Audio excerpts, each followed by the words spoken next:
Good morning, everybody. Welcome back to my channel. Today we are doing the large Tribbiani Traveler. It is ginormous. I've actually had to do this over 3 mornings while people were asleep to record the video, so there's a lot of kind of stops and starts. For that I apologize, but you guys wanted to see it, so I have finished recording it, and stay tuned to watch it. Guys, today we are on my cylinder arm machine. So my husband made me this, and it comes off, and then there's a cylinder arm underneath. This machine has the compound foot, or walking foot, which is why I got it, and because of the cylinder arm, it's also really easy to top stitch like bucket bags and do curves and bulkier stuff. So that's why I got this machine. Today we are going to be doing the giant Tribbiani traveler bag. And when I say giant, I mean it's really giant. So I've had to do some stuff off camera. So I've marked where the straps go off camera because this space isn't as big. So it's a little bit harder to see.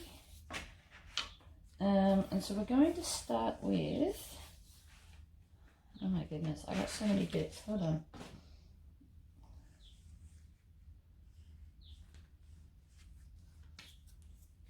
So I've got handles,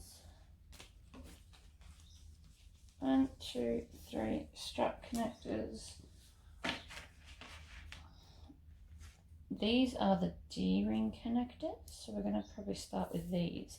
So I'm going to do what I always do and put a line of double-sided tape down the center. If you're wondering why I'm talking a little bit more quiet, A, you're close on, I don't want to be yelling at you, and B, it's like 5:45 in the morning, and everyone but me is still asleep. So I'm going to do what I always do, and fold each side into the center. So I always do the ends first, and then I always like to work right to left. I don't know why. I find that easier for me, possibly because I'm right-handed and my right hand does most of the work. Okay, so I'm going to slide this on. Now I still have a ruler, it's just down, where are you? Down here now. So I'm just going to measure out the 1 inch I always do, and then fold it over there. You know what I forgot to bring? Scully. Let me grab Scully. Ugh. And all of my clips.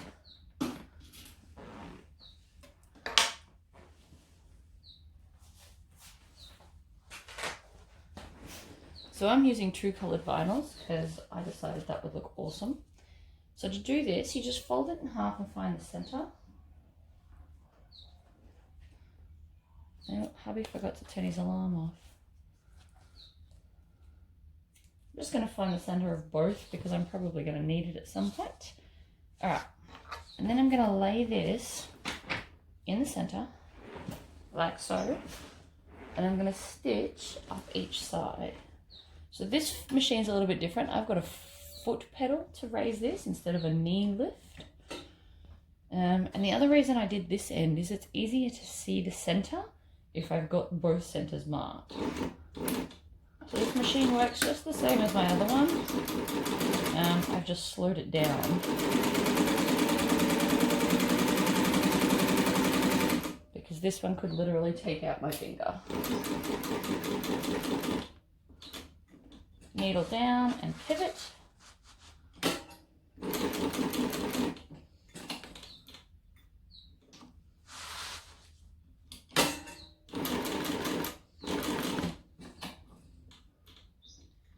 Now sometimes the back part of my foot here gets stuck on the hardware, so I just have to help it out a little bit.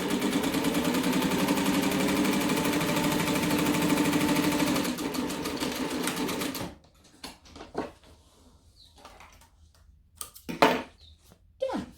One down, one to go. So again, we're going to fold it in half and find the center.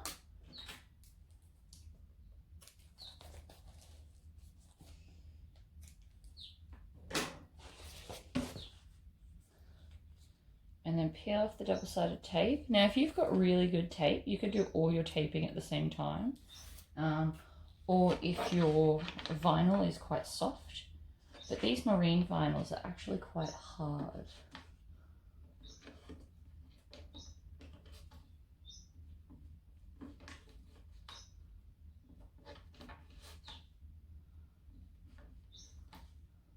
Alright. Grab my D-ring. So you always want your D-ring on the join side, by the way.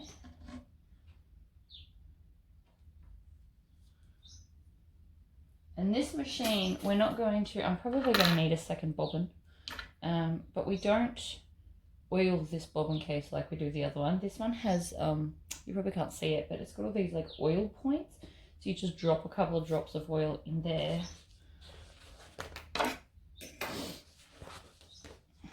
Alright, so line that up in the center,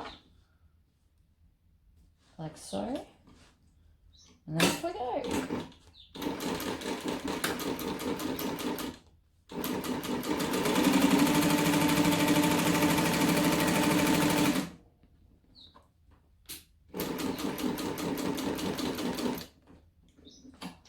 Needle down and pivot. Everything I do exactly the same on this machine, it's just bulkier, really.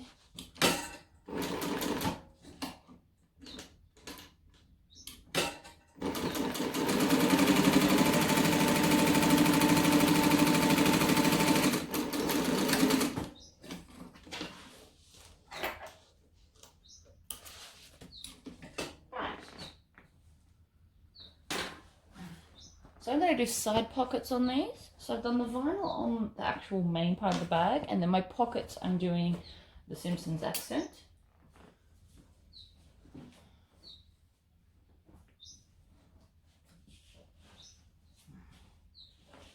Gosh, these are huge pieces. Absolutely huge. Alright, so on these ones I've put my extra heavy iron-on non-woven, also known in Australia as Form Fuse 1600. And then on the lining pieces, I have put a medium woven. I used to use a medium non-woven, but I've actually decided I like this one more.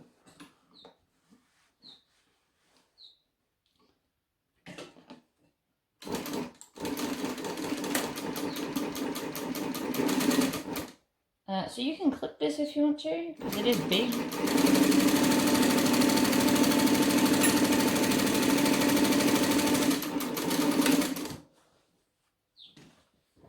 And I'm going to chainsaw these to save myself some trouble. I'm also putting the softer fabric on the bottom for this machine. Because it is a compound foot, it's not really designed for like super lightweight stuff. It's designed for the bigger, rougher stuff, I guess. You also not catch me putting my fingers anywhere in front of this.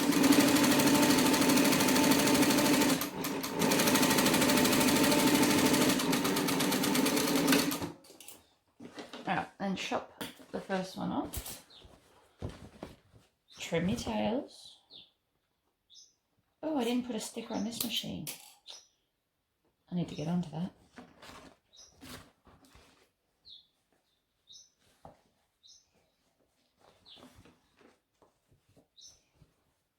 Okay. Now you can iron this seam, or you can just finger crease it like I am. Whatever you're more comfortable with. You could have also put some piping in this seam if you wanted to be extra fancy.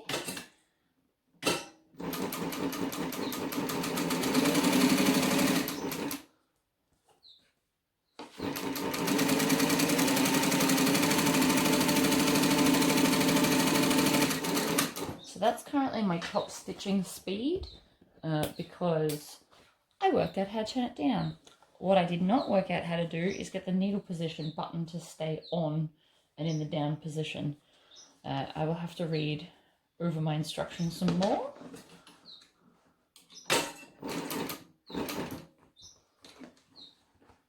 But that's okay.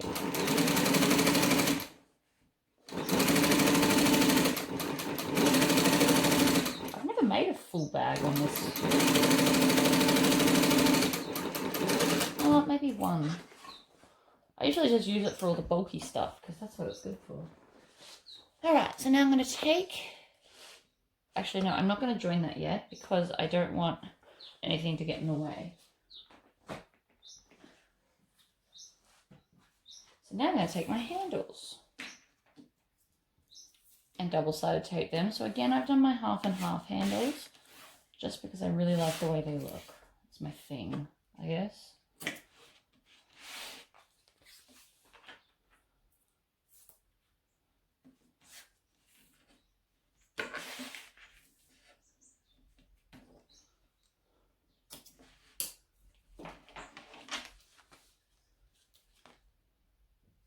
Alright, peel up your backing again.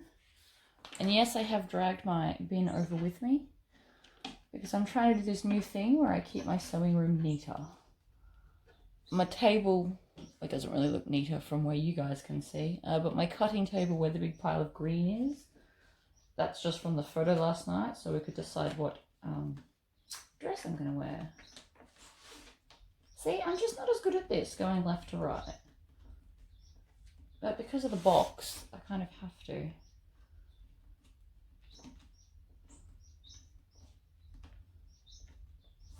I'm not going to complain though. I do love this machine.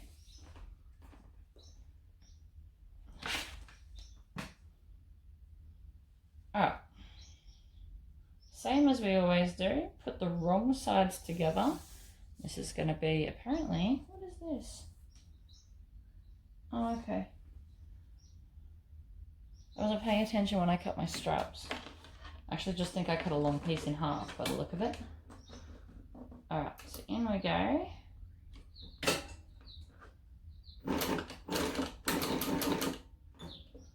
Needle down and pivot, and then I can chop that one off.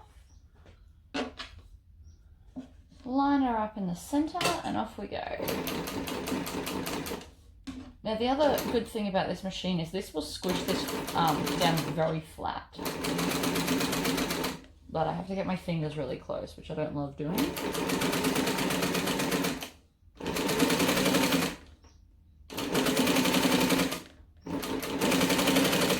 I'm trying not to stretch this top one, so I'm not pulling it as tight as I can.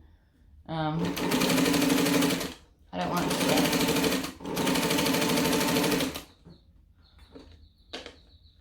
Tuck that under. And then needle down, pivot.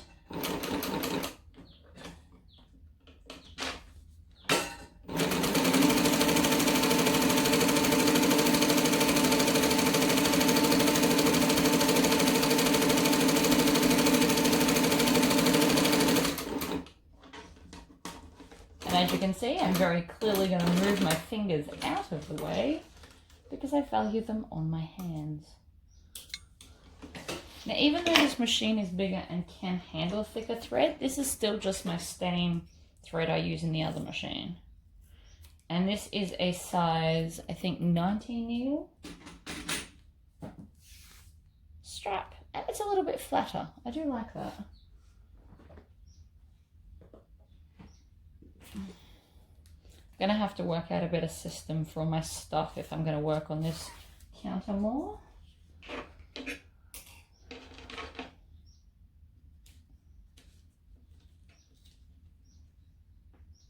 I'm just not as good this way, but then again, practice makes perfect, I guess.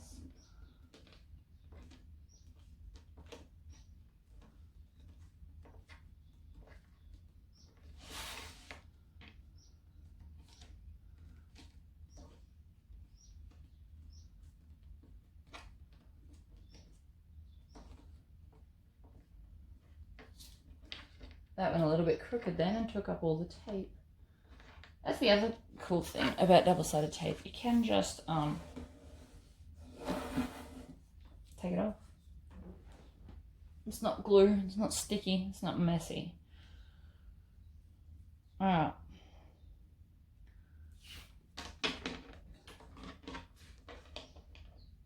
Same again, line it up in the center. On she go. Oops. Knew that was going to happen. So this thread's very similar to my other machine as well.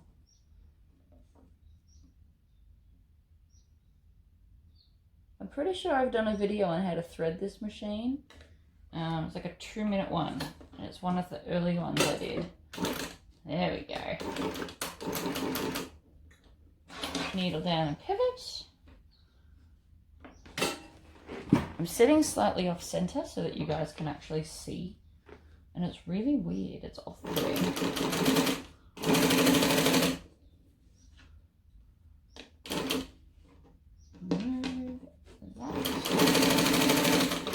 So I just had my excess thread, my tail poking through. If that happens, always try and pull it out of the way so that you don't stitch it in.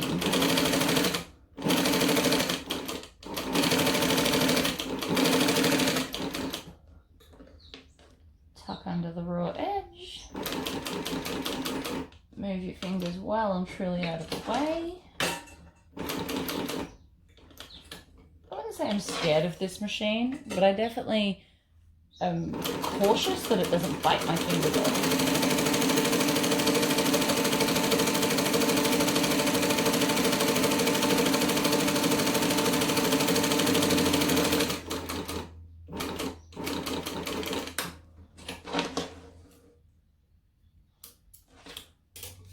Okie dokie. So next up, these are our strap connectors. They are quite large because it is a giant bag.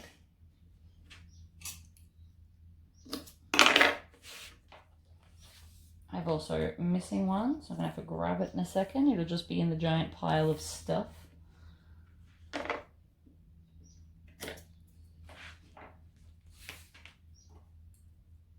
And just to be clear, I could totally make this on my other machine. I just thought it'd be fun to see this one.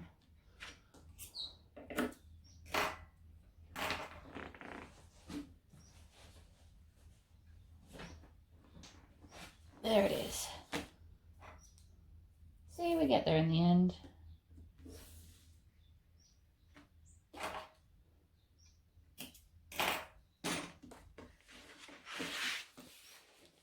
Alright. I always rub the end of my tape as well. It just warms it up a little bit and helps it really stick. Oh, I'm getting hungry. I think it's nearly breakfast time. I'm definitely going to have to stop before this video is over and go and eat, guys. Lucky I'm not doing a live. That'd be weird. Come and eating breakfast cereal.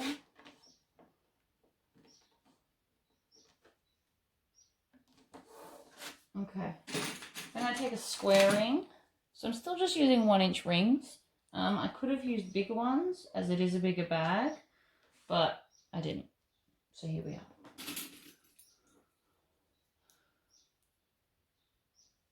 So again, I'm just going to do one at a time with the folding. And here comes my monstrous piece. So I have to be very careful that you can still see and not knock you off. They're the two big ones that I'm worried about here. So I've already put my marks on because it would have been impossible to do here. And I've marked it with my blue Chaco pen. All right.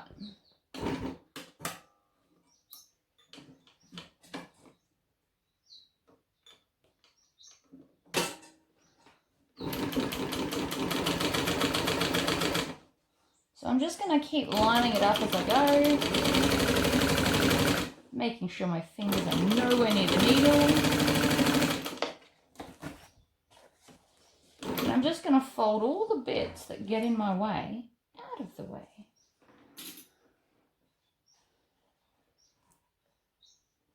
I've got my blue Chaco line right there, so that's where I want the D-ring to sit. Oh, I'm also knocking that.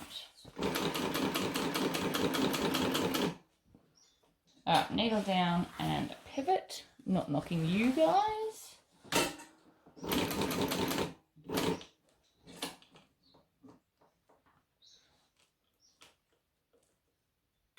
Position the last spot.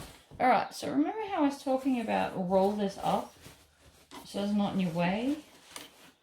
Look at that. Problem solved. I mean, until we get down there. But I can just twist that and push it out of the way as well.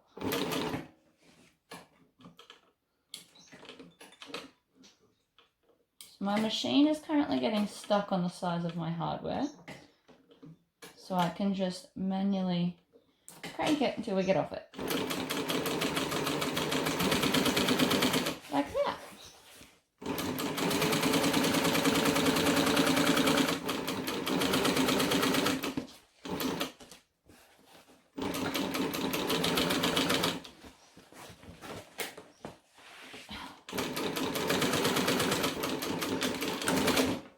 Making sure we backstitch as always. Man, this bag's beast. But there's one on. Yay! Now this vinyl colour is called, I believe it's Blue Sail. You can get it, there's a couple of online upholstery shops. I'm going to go and find them and start linking them. Because I do not have the money to start buying in lots of vinyl at this stage. And I would like you guys to have access to it. I think the website in Australia charges about $35 a metre, which isn't bad. It is a really good quality marine vinyl.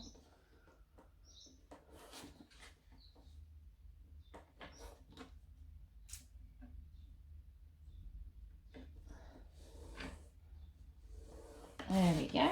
Next one.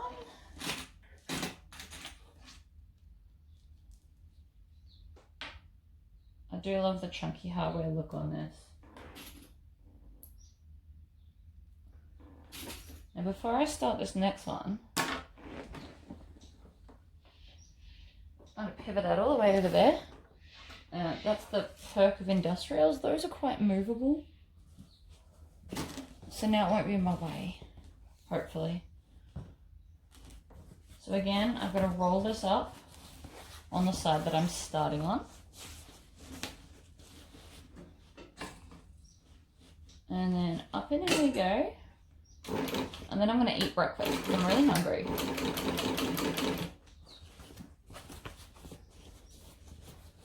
So by rolling it and not folding it, you're not going to damage it or over crease it.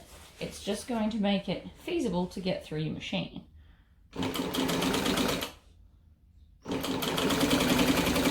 If you're not confident to do this with one hand, put some double-sided tape on the back and stick it in place.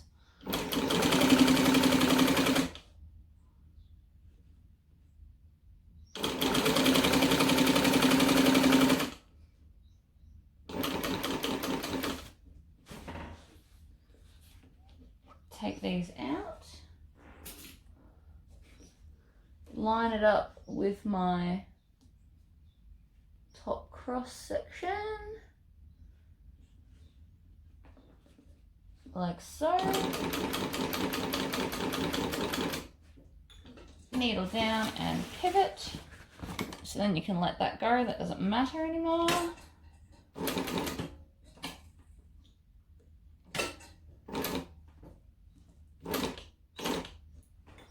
And then needle down to pivot again and not oops, I just knocked your camera. Sorry guys.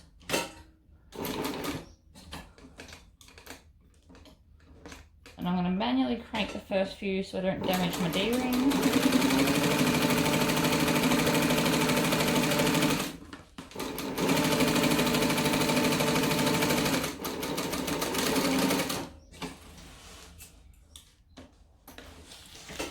Love it. Trim your tails. And that side is now done. Love it. You could put some rivets in here if you wanted to.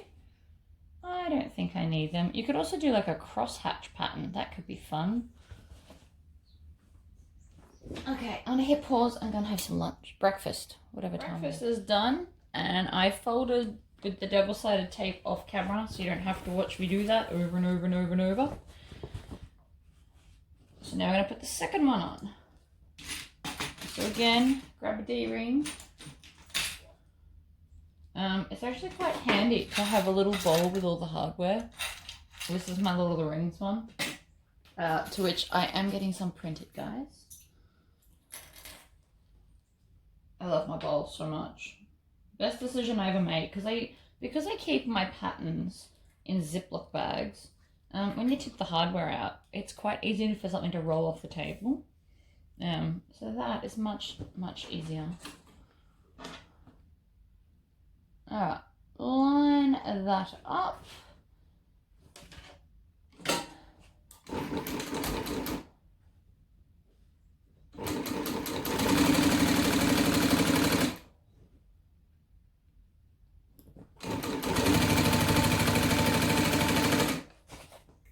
I forgot how much I love this machine. It's awesome.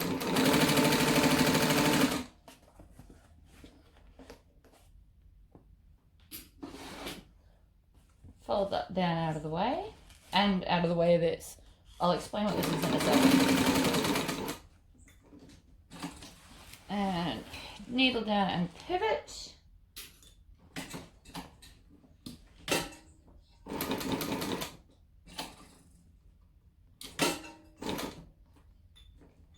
Needle down and roll. You'll notice I start with the small bit. It just kind of gets things rolling and makes it a little bit easier.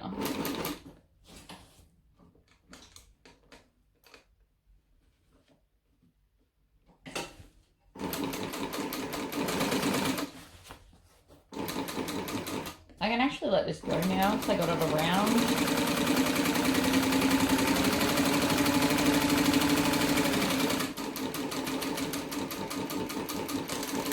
My suggestion if you're making this bag is move your machine away from a wall, because as soon as it hits that wall it's going to distort your stitching. Alright, so just a really quick thing. This actually comes and sits here and it holds different attachments. So this will actually do like a binding. This is a binding attachment. So you put the binder on, line it all up, and then it stitches it on. I don't take it off because, well, mainly because I'm lazy, and what's the point when I can just twist it out of the way? But I do also use it. So when I made some epic picnic rugs last Christmas for my family. And so I use that to get it on. Alright, last one, and then we can move on to the zipper pocket and then construction.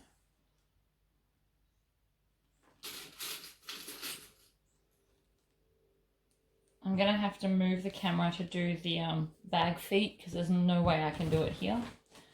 But that's okay. I don't mind. Alright, so again, roll. Put that down. I'm actually going to do it in my lap.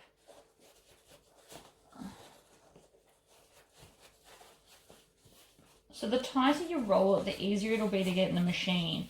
But also potentially the harder it is to hold it that way. But I basically only have to get a couple of stitches in and get it under, and then I can not worry about it. So again, this is where you could definitely use some double-sided tape. I refuse to let it defeat me, that's why I'm not doing it. And because it's only like the first couple of stitches. See?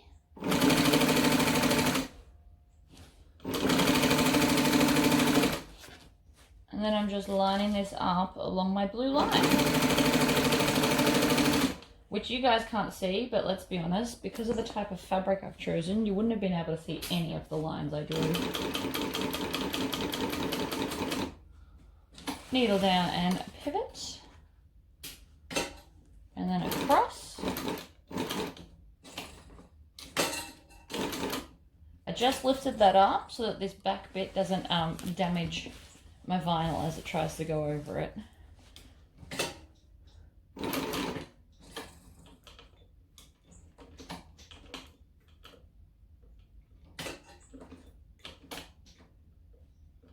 way you should do it.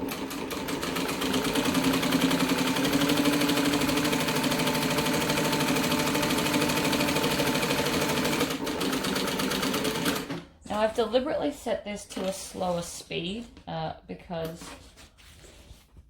I'm super cautious about this machine. It will hurt so much more than my other one if I get myself.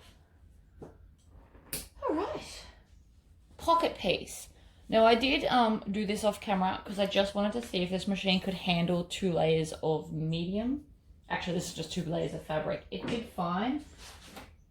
So now I can put my zipper pocket on. Seriously, this bag is ginormous. So we're going to do what I always do and grab a ruler, not that one. Okay. So I have drawn my box on there. It is 3/8 deep because that's what I do for my zipper boxes. Then I'm just going to open this out. So the half that I didn't draw on always goes up. And then we're going to try and center it. Well, not try, we're going to center it. I'm just going to have to do it in my lap because my table's not big enough. So you can't actually see what I'm doing. But I have centered it. No, I haven't. See, this is why I don't do videos on this machine. It's really quite hard. Easy to sew on it, but not easy to sit in one spot and do everything. Okay. Needle down. Stitch, stitch, back stitch. Pivot, scrunch it up, and off we go. Making sure that everything's nice and straight.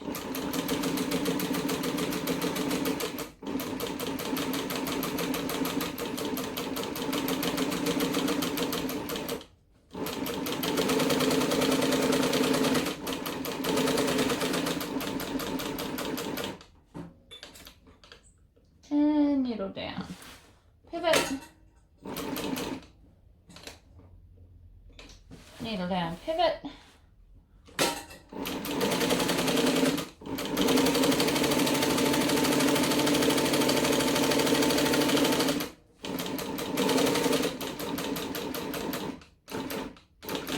Back stitch. Ha, that was huge. I like it. Okay, grab some scissors, trim the box. So I'm just going to put it on the edge like this and pinch it so I can snip it.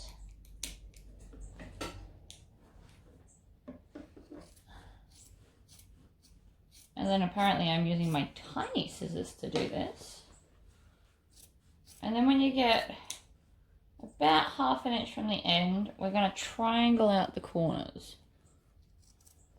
So you want to try and get as close as you can to that stitching without actually cutting it.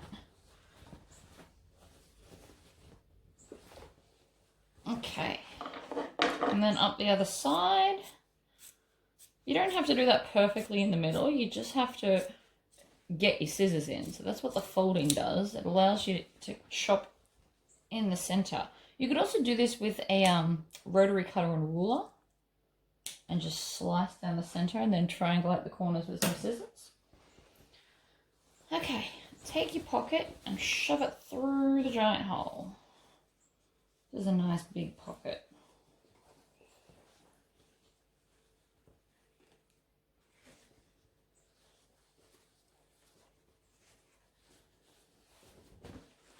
Okay, and now I'm going to roll that seam in my fingers and then finger press it down. You could also iron this. You want to make sure that it's nice and crisp though, so it's not going to keep moving on you later. And because I have fake nails, I can finger press it. One more reason why I get them, because I can't grow them. I'm far too rough with my hands.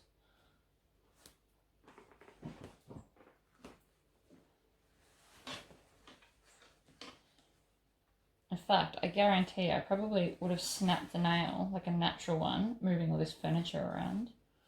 It was heavy. This machine is heavy. Like insanely so. It's bolted to this table. The other one, you can just pick it up and walk away. Like, it's heavy, but this one is definitely heavier. Okay. Zipper tape. I've got one of my zipper heads on because I wanted to see what it looked like with the gunmetal grey hardware and then the bright yellow zipper, but I still like it. It's a bit fun. These are the Smooth Criminal zipper heads. I like them. I think they look really nice, so I keep using them, which just means less for you guys. Alright, so I'm still gonna need that. That's for the top. That's like the next bit. So I'm gonna do what I always do. I like my zipper to close to the left. So that's how I'm gonna sit it on the table. And then I'm just gonna take the pocket and sit it over the top. And I always like to line up the edge of the fabric with the edge of the zipper, like so. Now this is gonna gape a lot because it is such a large hole. But that's okay. Should be right.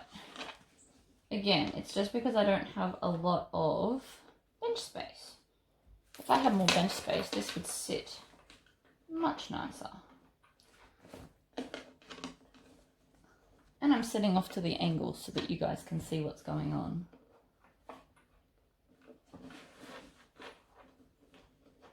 Alright, up under the needle.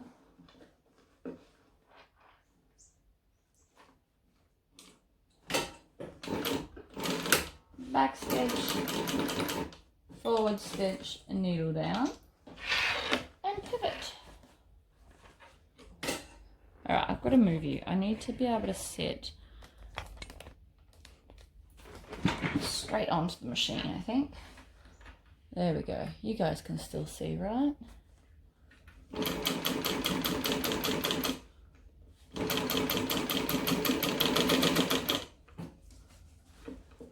Alright, I'm going to zip it open here. I still have to lift my zipper foot.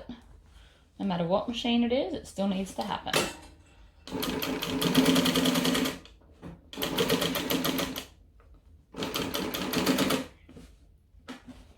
Make sure that's out of the, oops.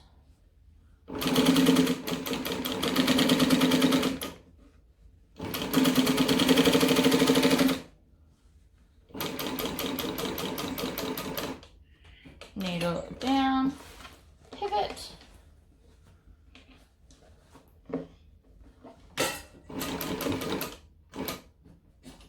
needle down, and pivot. I know you're sick of me saying it. I'm sick of me saying it, but I'm narrating what I'm doing, so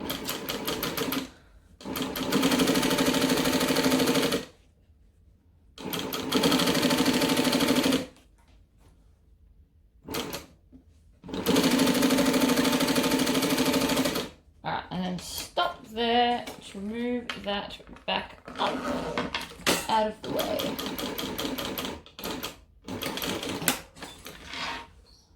Pull it out, trim it down like that. And then we're going to do what we always do and let the pocket fall down and then stitch the sides up.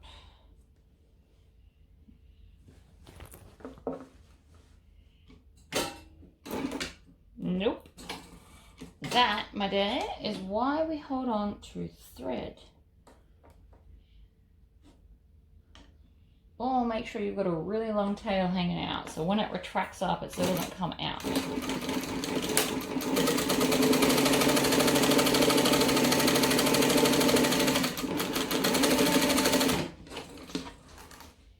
One side, trim your tails or it'll annoy me later.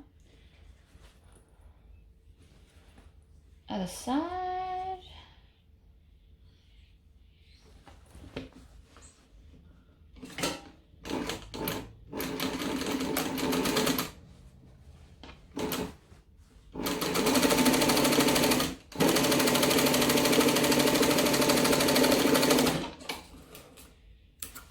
Done. Yay! Whoa! don't do that. Okay, I'm going to zip that open because open is important. And then I'm going to start clipping this. Now, normally I don't clip on the other machine, but because of my lack of table space here, we're going to clip or pin or whatever. We're going to wonder clip it. Now, you could use pins, but I promise trying to attach the other side with pins would be hell because of the bag foam. So I wouldn't recommend it.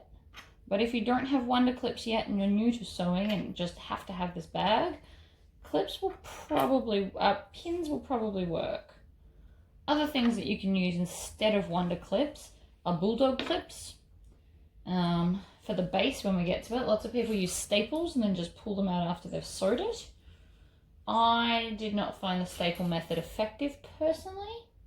I did try it. My staple wouldn't go through 2 layers of vinyl and nothing else. There wasn't anything else in the seam, so I gave up on that idea. Or I needed to buy a heavier duty staple, which I could have, but again, I'm quite happy with these. Alright. Oh, there's my... These are my backup zipper scissors. They're usually in the kitchen so that we can cut paper and things, but sometimes I bring them back. They're actually $22 scissors, but they died very quickly, which was unfortunate. Okay, so now I'm just going to grab one of my outsides. It doesn't matter which one. They are the same.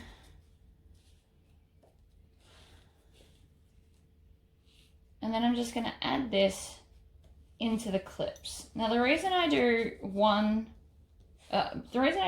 and zipper and then the top one is because I find that much easier than trying to perfectly line up 3 at a time, especially this size back. The way I'm doing it, I can now just pretend like the zip and the lining are one piece and then line it up. You could also base that down, so you could stitch really close to the zipper edge, or like the far edge, and join them and then do this, because something's gonna miss. Again, probably because it's not laying flat. Man, this bag is just huge. So I'm in my lap at the moment. You can't see it because I can't show you. And I'm just trying to line up all 3 now. So this might take a minute. I also want all of my clips facing the exterior piece because that's how I will be sitting this under the machine.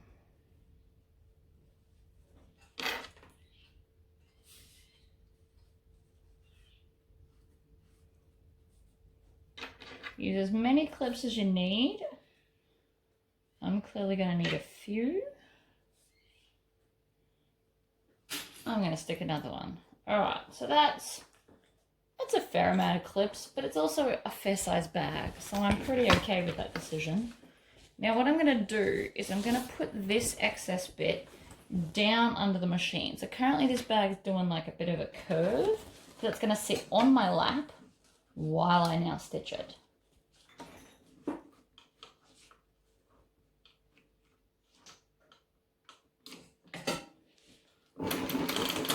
So we want to back stitch at the start, and then I'm going to go nice and slow to make sure I don't knock you guys, and I don't stitch over the zip.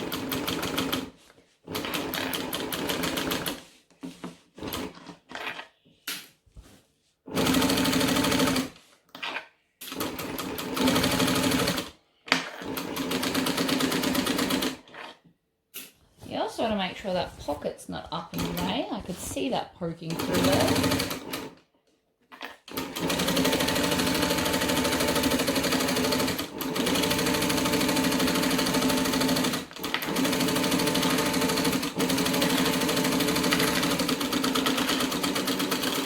And backstitch.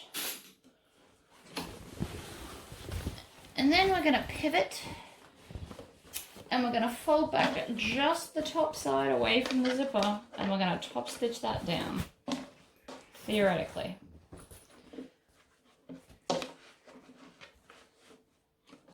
I would not oh, see, I'm knocking you. You'll have to sit there for this, sorry. I'll bring you closer when I'm doing other stuff.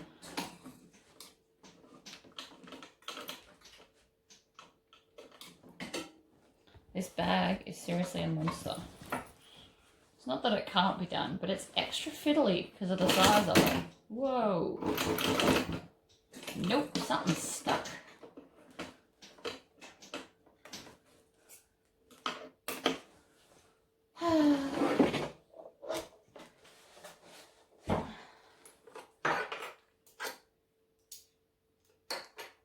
As you can see, sometimes this machine just doesn't love me like it should.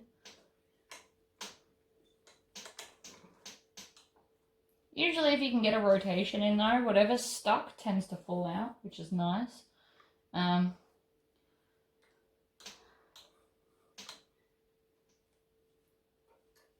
Yay! Make that longer. Do one rotation and it will pull up your bobbin like that. And then I put, that's way too long, chop that down, put that behind.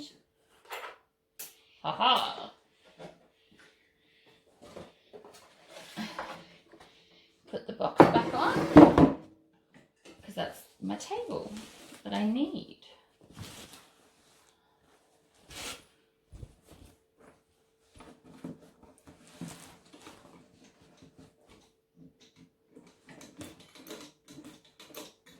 Three manual clicks, go back through the first hole. Clearly it doesn't like to backstitch on this, so I won't make it.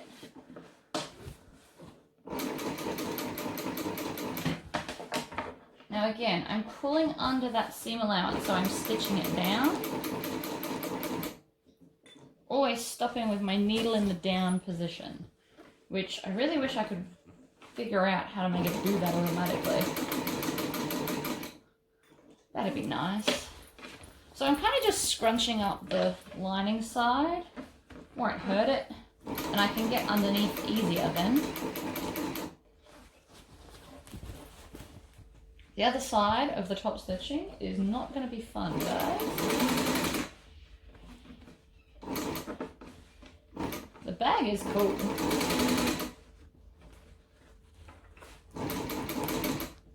It's going to be epically huge. I could pack like a quarter of my clothes into here.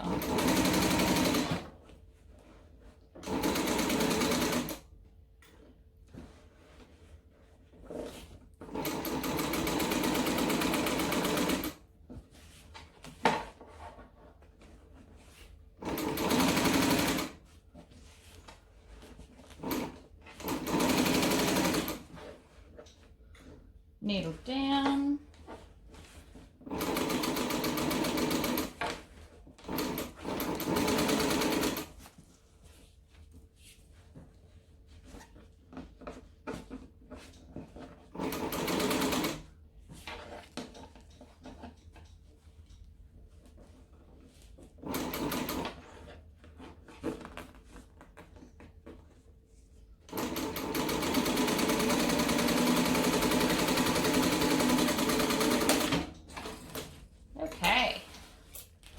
Done. That was intense. I got very quiet there. That's not like me at all. But it does look awesome. See, it's so big I can't even get the whole thing in screen. Alright, other side. Nope, that's the base. They're my insides. Here we go.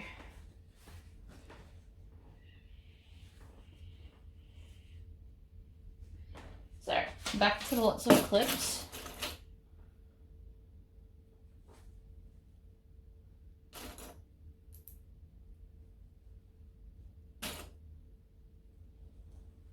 Use as many as you need. There's no right or wrong answer. I'm putting one every like 1.5 inches-ish. Because it's bigger And the second side is going to fight me more because I've got a lot more to fight, I guess.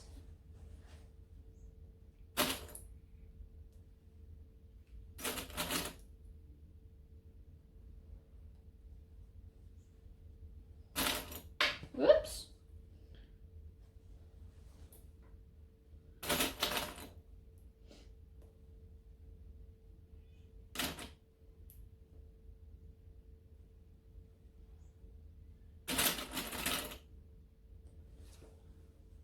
Alright, nearly to the end.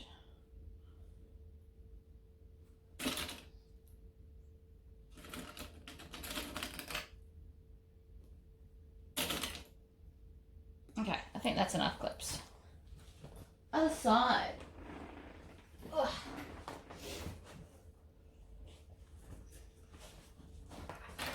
Ah.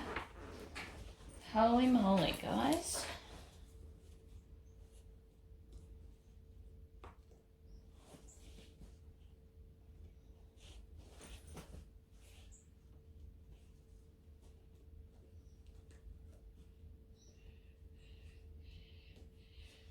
I'm quite excited to see how big it actually is finished.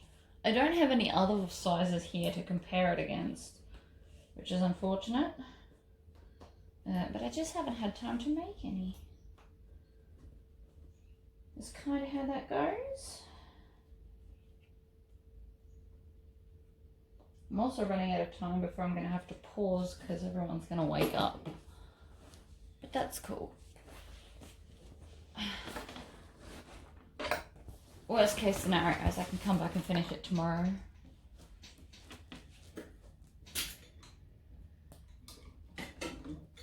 One, two, three, and then back through the first hole so it behaves itself. Alright, let's do this.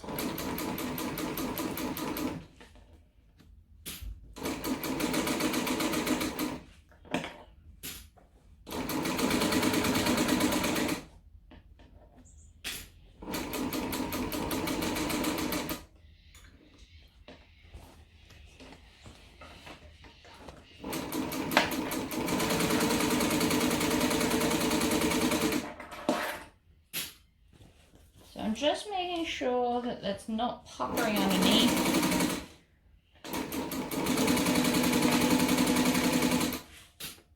Because we don't want this to be lifting up into the seam. Then we'll have to unpick things. Which I really don't like doing.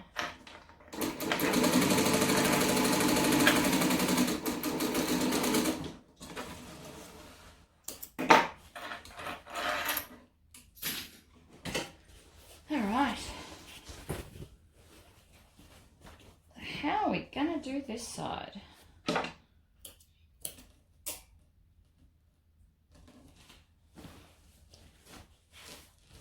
Alright, I'm gonna have to do it from the other way. So I'm gonna take this end and I'm gonna roll it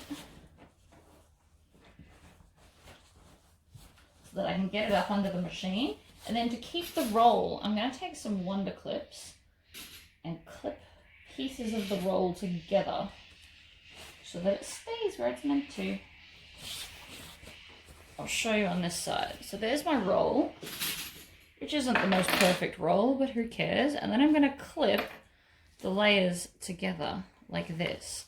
And I'm using more than one clip so that it doesn't give way. So now, when I put that in the machine, Bob's your uncle. Ish. I've got to have really long arms, but that's okay.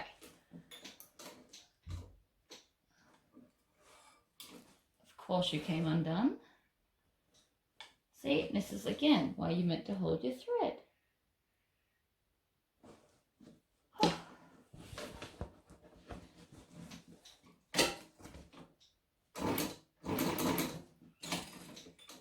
Back through the first few holes. So then I just need to make sure that the seam is under where I'm stitching, and I'm going to pull that tail out of there. Oh, I'm so glad you can't see me right now. It's like right up in my face.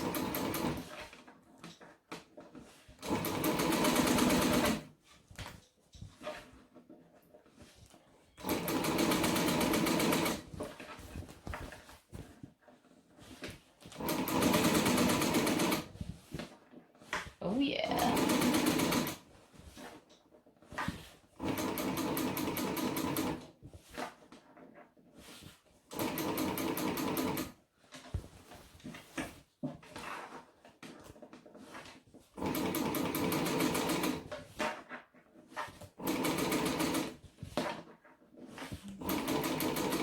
I'm just doing it little sections at a time. Mainly because I can now actually get closer to the machine.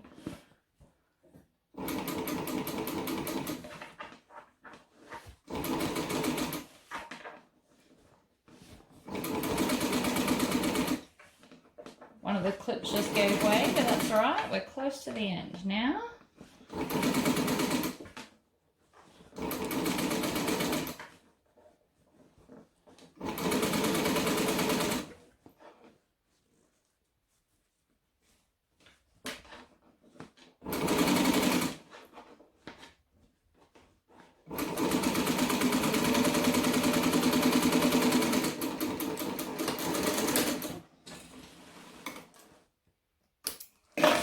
Awesome. Nailed it.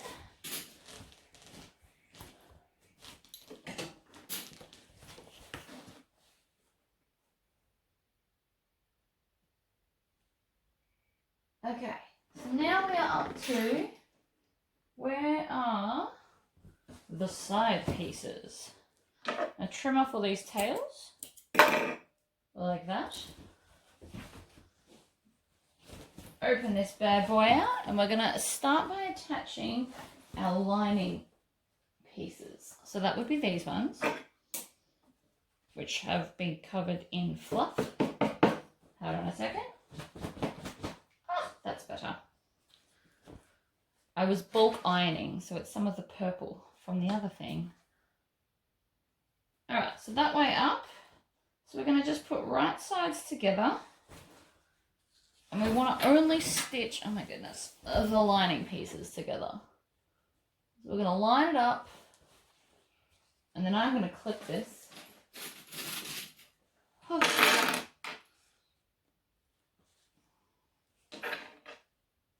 Again, you could use pins for this particular part. If you're from a clothing background, you could definitely use pins instead here.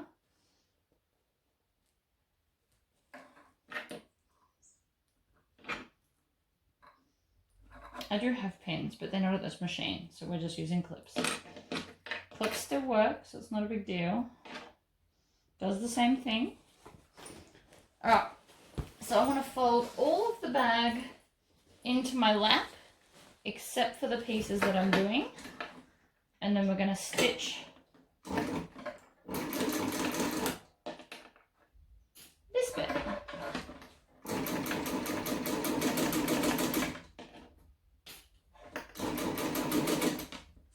And we're just bringing the bulk of the bag up so I'm not fighting it. And I want to stitch up to the zip, but not over it. Like that. Trim off my tails. And then flip the bag, and we're going to do the other side. Whoops, sorry guys, I just knocked you again.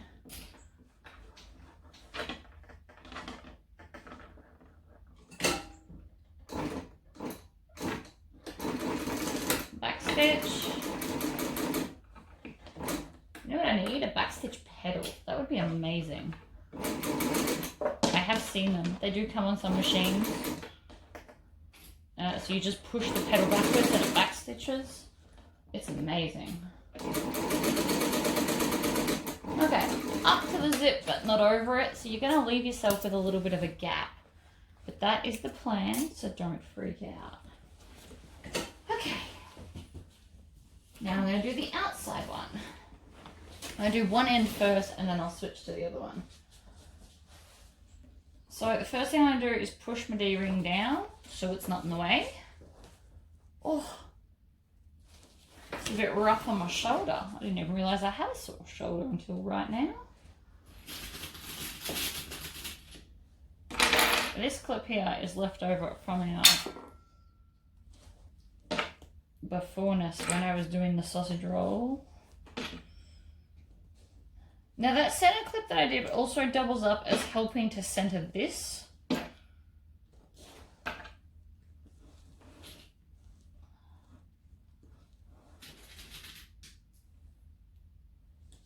Line that edge up. So now we're going to stitch up to the zip on both sides as well.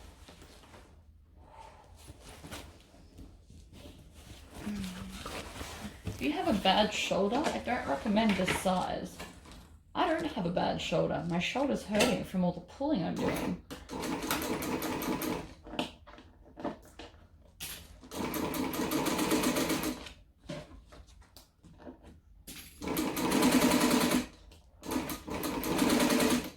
I actually just think it's because of the lifting, because everything here is a lot higher. I'm used to down here. Alright, up to, but not over the zip. And then we back stitch a couple of stitches and chop. Then we're going to do the other side.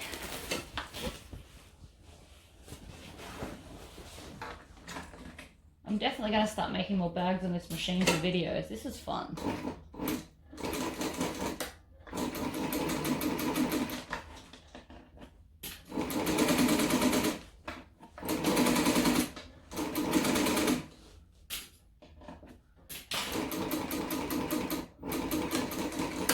Up to the zip and back stitch. Pull that out more so it won't retract later. Alrighty, so now we just want to lay the lining and the outer flat, and then we're just going to stitch over the zipper spot.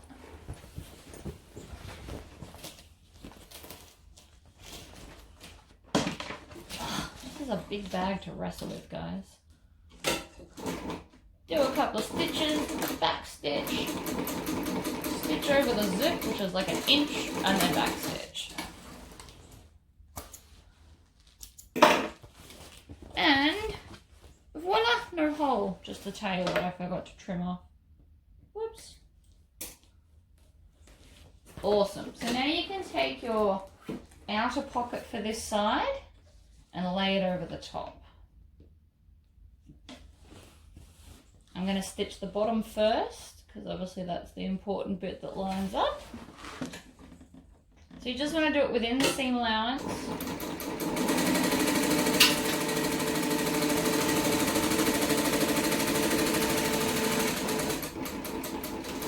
Like that. And then we can trim up the sides if you want to. I'm just going to leave the sides. It's attached. And you're just going to have like a little accent and just enough to be able to get to your clip. Actually, maybe I'll... Ooh, holy. No, I will stitch up the side.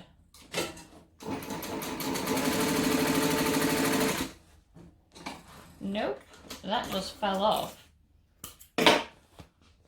Fine, I'll clip it. Yes, I'm telling a bag off. I do this off camera as well.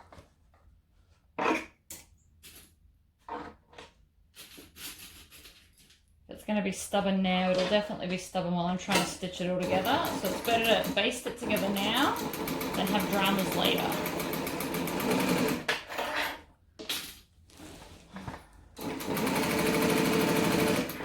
I also think that we're out of bobbin thread. We are. Alright, I'm going to turn this off and go wind a bobbin. I've pinned the other side of the lining just because you probably don't need to watch me do that. We've got a 3/4 full bobbin and off we go.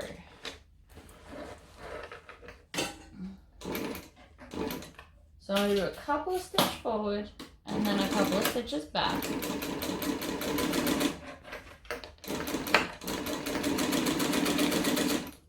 And I'm going to stitch up to, but not over the zip again.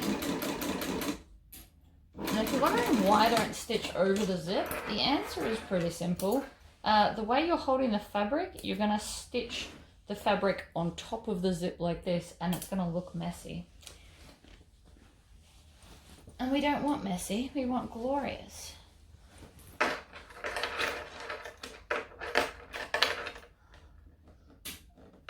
So these definitely will only be custom order.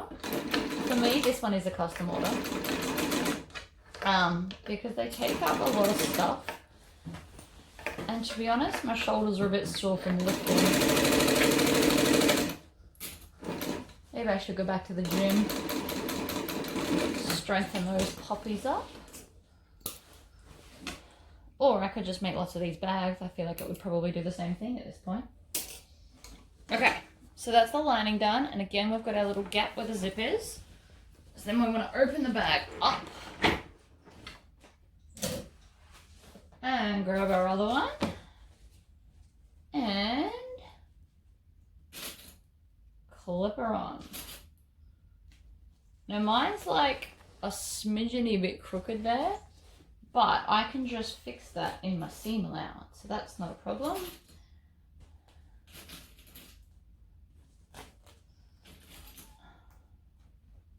You also want to make sure that you're not pinning these two. You can always pin them down like this to that bit if you're worried that you're going to get it. Alright. So under we go. And back stitch.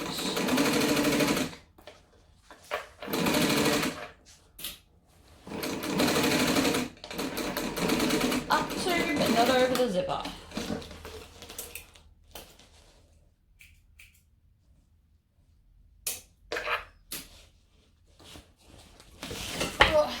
Sorry guys, knocked you again. I promise I'm not doing that deliberately. But if I put you back where you won't get knocked, you're also not going to see it. And for those that are going to ask, this is the chain by Fleetwood Mac and all the instruments that I play. Not gloriously well, but passable.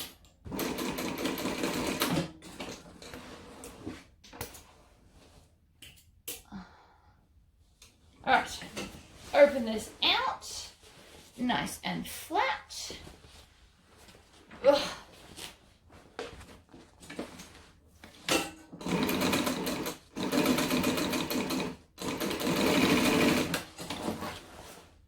Done. Boom. Love it.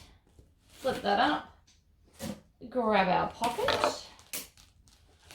Again, bottom first. You also want to make sure you're getting that lining piece in there. And I'm going to clip this on after my last little drama earlier.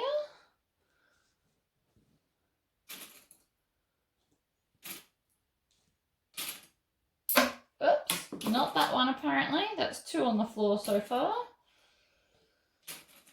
Actually, 2's not so bad. Usually in videos I get a lot more on the floor. Oh. Alright, hold on.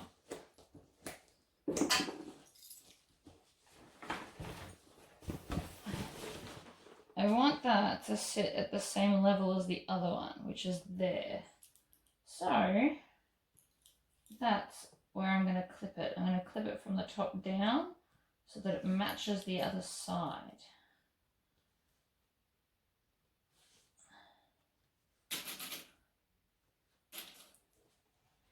And I'm putting my clips upside down because I'm going to stitch it from the other side because my bottom is now a little bit too long.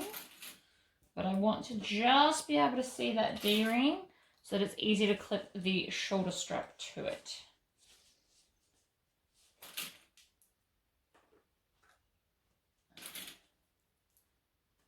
Alright.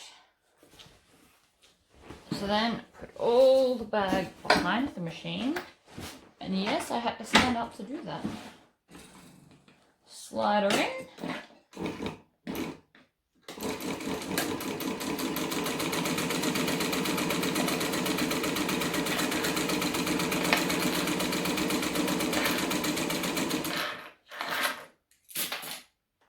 needle down and pivot.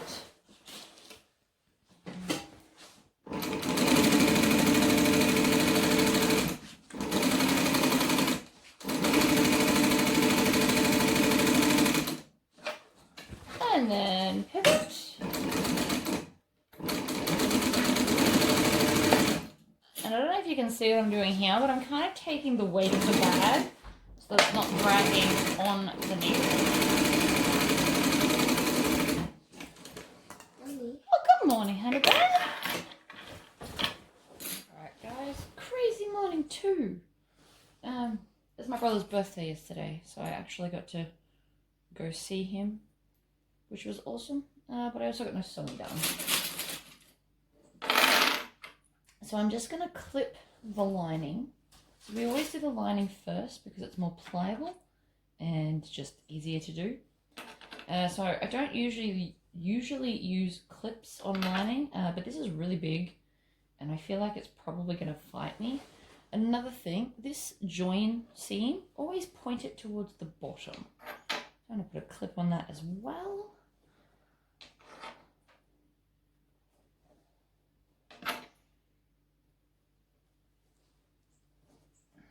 And then up. Add that one on because line up. My machine is on. So I'm just going to clip and do them one at a time because I feel like maybe the size of it, I'm going to knock the others off. We don't want to do that where possible. So I'm going to push that down out of the way. I'm going to do this to all 4 sides. So I'm trying to take most of the weight of the bag in my lap.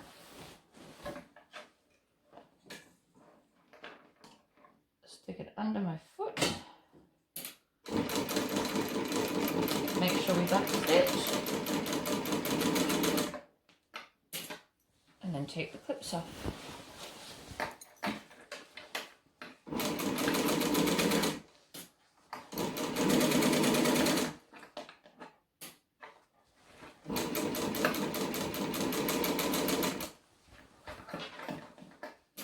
So I'm just going slowly because of the size of the bag and also because there's no excessive table here to hold the bag, so it's in my lap instead.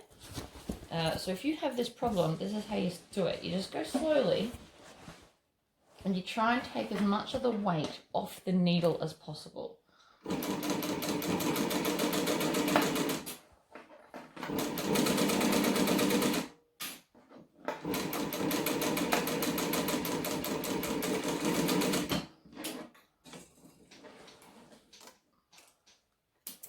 And then trim your tails. So I'm going to do this to all 4 sides of the lining.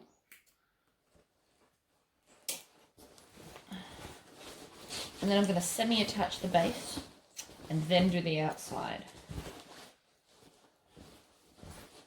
Oh my god, where's the other side? Oh, this one. There we go. So again, I always start at the bottom because I want the bottom to match up.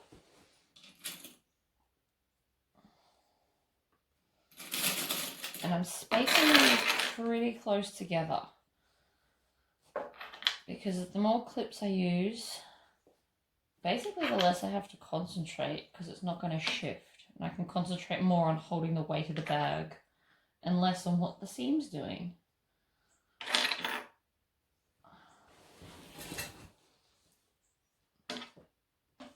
Now, if I wasn't doing a video, there's a good chance I'd just go and stitch this on the other machine. But it can be done here. It's just the other's got a bigger table, that's all. 1 and 2. So the bag's just progressively going to get more and more awkward because we're joining everything.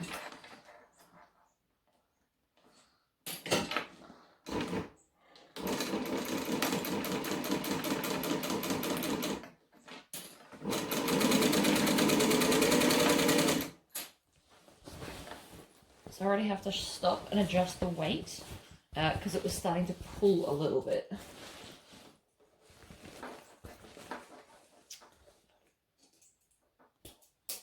trim those tails. I know you can't see right now, but unfortunately I don't really have an option.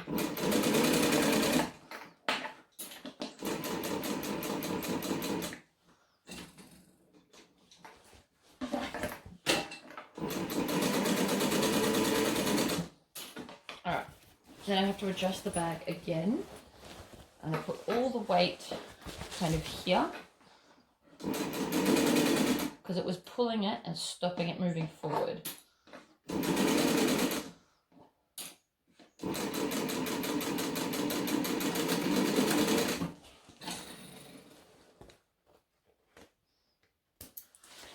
Right, 2 sides done.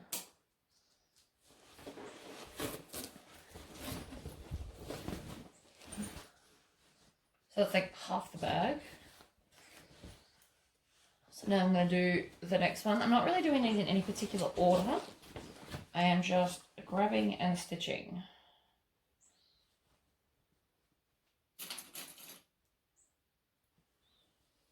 Now because I'm holding the bulk of it this way, I'm actually putting my, what looks like my clips on backwards. But I'm going to put the weight over this side when I sew it. Otherwise I've got to try and cram it in here, which is not ideal.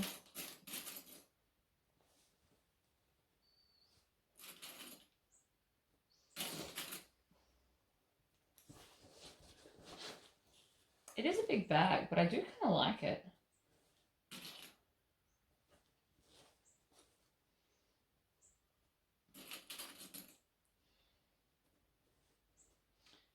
I'm going to put another one there just so I don't have to think about that. So sometimes the more clips, the merrier. You could also use pins because it's lining. I think I said that in the yesterday part of the video, but I'm going to say it again today because it's still true. Okay.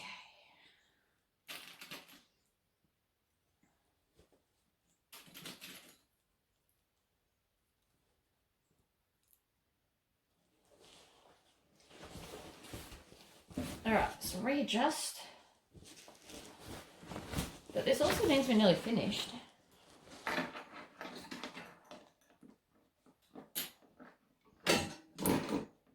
Oh man, I was really hoping that wouldn't do that.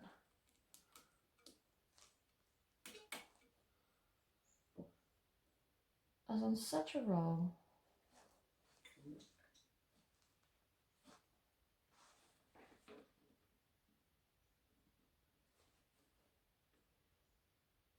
Oh, come on, don't be like that. I think it's too early in the morning for this.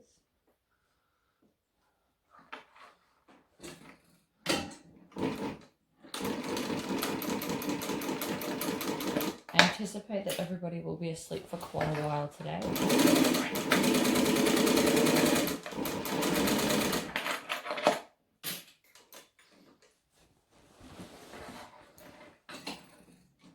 Alright. So I just keep readjusting because of the weight. So I've actually got most of the bag resting on my knee. And then I'm slowly moving it up.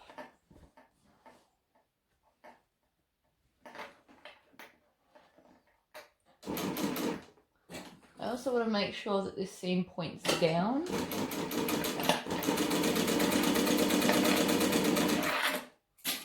Needle down, take the weight of the bag and stick it on the table.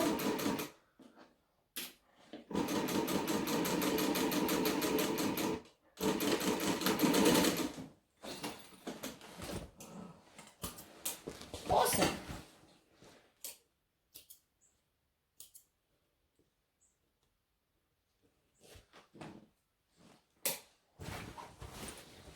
There is now just one more lining side we have to stitch up.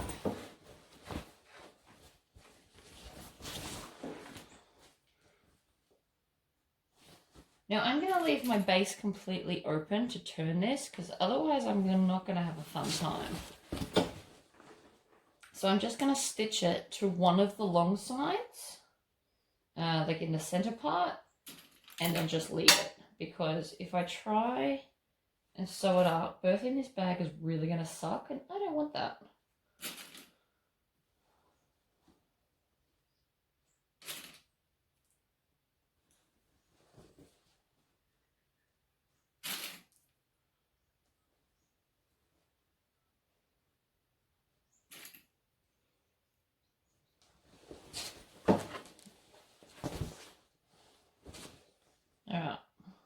and lots of clips.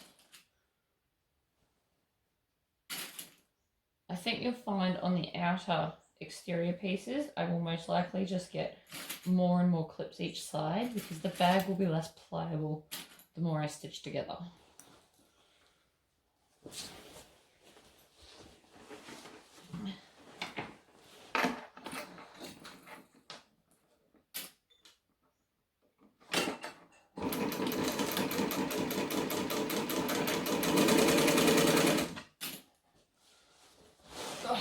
And adjust. Needle down, and then adjust again. I know you can't see now, but unfortunately, it's the only way to get the bag done.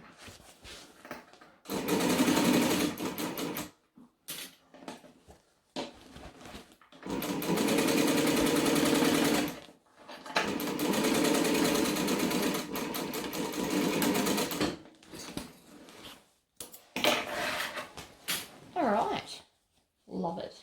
That was pretty quick. Is that 11 minutes for all 4 sides? Not bad.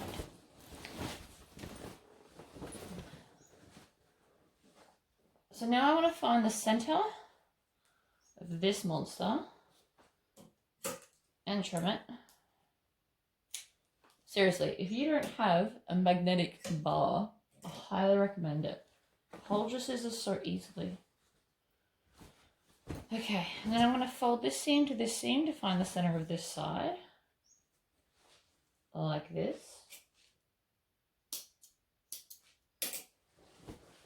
And then put those seams together.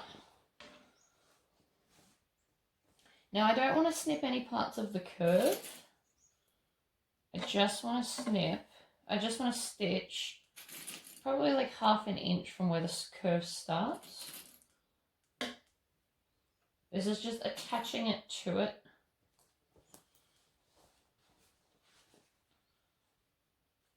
Because attaching the whole thing would be a lot harder than just stitching up the other 3 sides of this.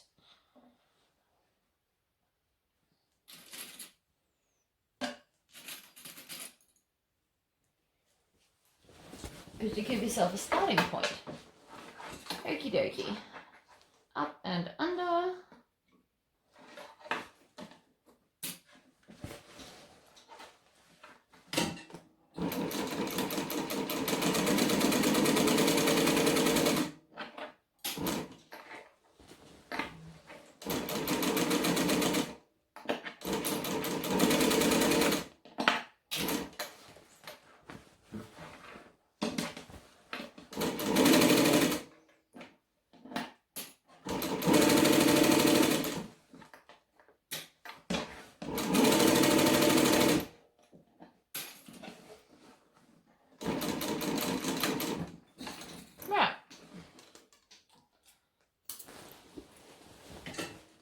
I've back stitched at both ends, so that is now firmly attached.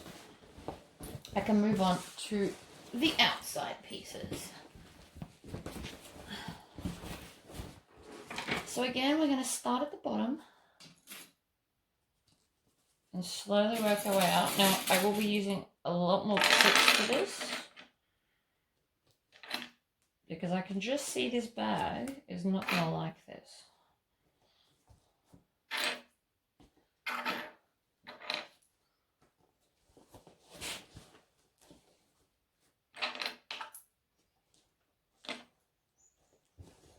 Alright, and so then again with this seam, we're going to point it down.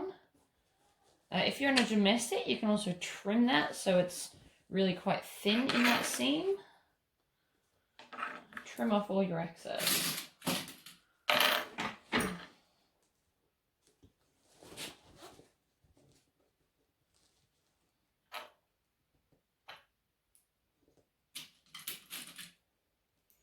Right. As you can see, considerably more clips than before.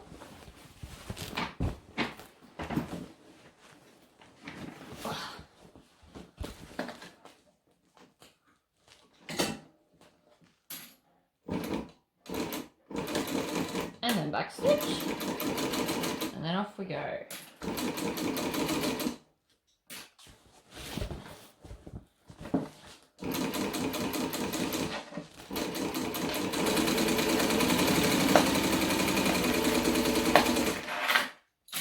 So I'm not pulling it so much as helping guide it.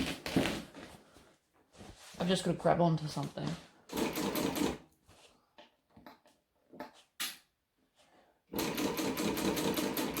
Feeling bold and getting my fingers right in there for that.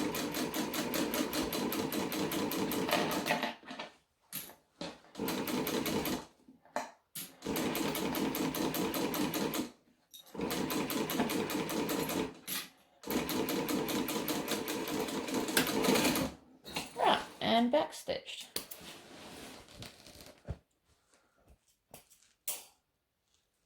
And then we check the seam to make sure that you've got it all nice and no little, like, especially where the joins are, that nothing's hanging out. But that looks quite nice. So now we're going to do the other side. I have to keep wheeling back to get the whole bag in front of me and then coming back forward in.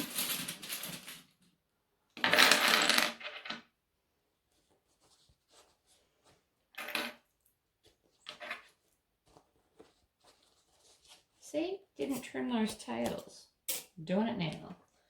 Also need to fix my hair because I haven't done it since I got out of bed. I literally got out of bed, had one bite of an apple, and then started the video. I haven't even finished it yet.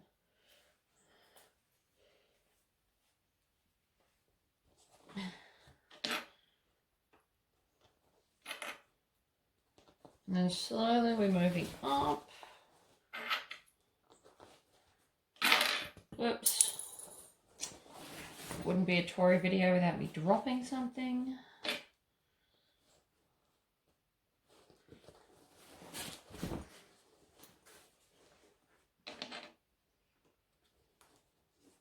Luckily they bounce well, actually.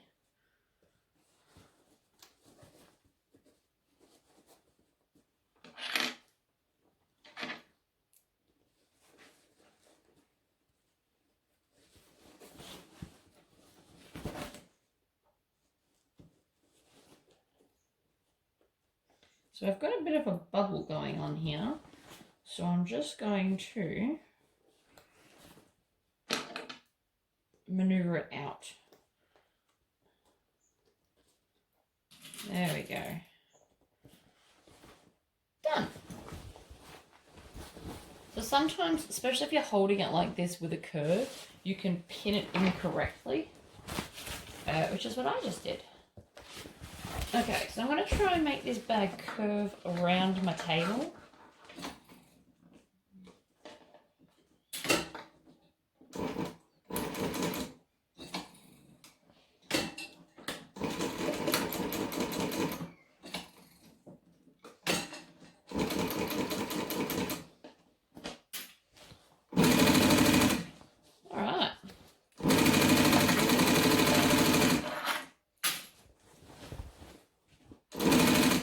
Curving the bag around this table has actually worked quite well for me.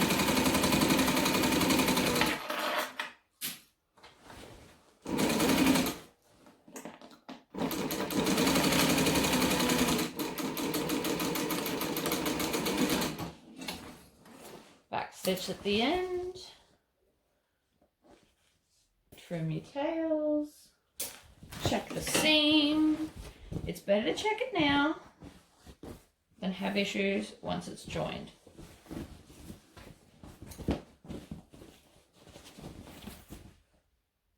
Oh no. Oh no, guys. I didn't put the damn zipper heads on. Ha! Oh, this is why I should sew so early in the morning. That's cool. I can fix that. I just went to zip it open and I can't because I forgot my zipper heads. I wonder how early you guys realise. See, this is why I shouldn't rush videos while people are sleeping. I do it every time. So I'm just going to unstitch over the stitch that we did over the zip so I can slide the zipper on.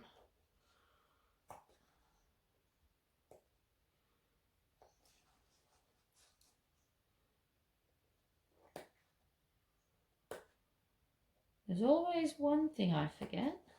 This one was pretty important though.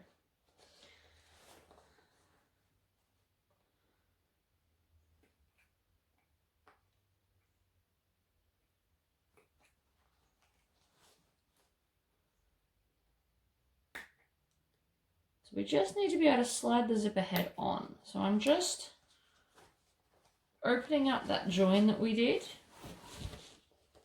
so I can get it on. And then I can just stitch it back shut. And only you guys will be any the wiser because you watched me do it. All right.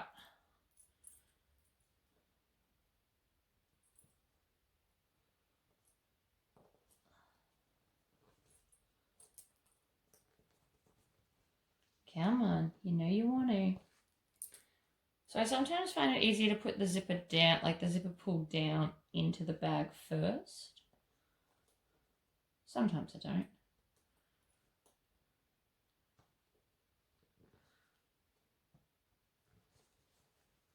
All right. And then you can also grab the zipper pull from the back and pull it on. This is not how my morning was supposed to be going.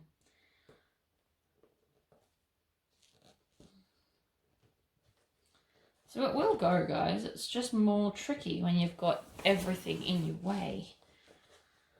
I might hit pause and go get this done, because this is potentially going to take like ages and you don't need to watch that. Alright, hold on. Alright, guys. This is morning number 3. When I decided that I wasn't going to record the video, I went and put the bag feet in. But I just thought I'd tell you how I did it. So first off, I've got my middle center lines, and then I put my embroidery in. I always do that before I do my feet, just because I don't want anything to happen. Not that it would, because they're like far away, but still. And then what I've done is I've gone 6 inches out and 3 inches up. This line here is because I was going to do 2 inches, but then I decided that I wanted them a little bit further out. So it's 3 inches, 3 inches, and 6 inches. So I've put all 6 feet in because it is a bigger bag and I don't want it to sag. This has also got stabilizer on the back as well. And so now we are up to putting the bottom in. I think I didn't record one of the pieces. I'm not really sure. So what I've got is I've got my center mark here and I've made a center mark here, so I can just line those 2 up. And then I'm probably going to use most of my pot. Oh, and you can also see I've taken the table away to actually use the cylinder arm part of the machine. So I'm going to make all my clips face the inside, or face the base piece. Although you could probably put them the other way, it doesn't actually matter, because I think I might sew it from the top instead of the bottom on this machine. So if I was on my other machine, I'd be sewing this side up, but because it's the cylinder, I actually think I'm going to sew this side up. So I'm doing lots of clips. I'm almost spacing them like 1 inch apart, because I do not want this to shift. Alright, so now that I've done that straight bit, I'm going to take the opposite side and come and put this bit on. So again, the center point and the center point.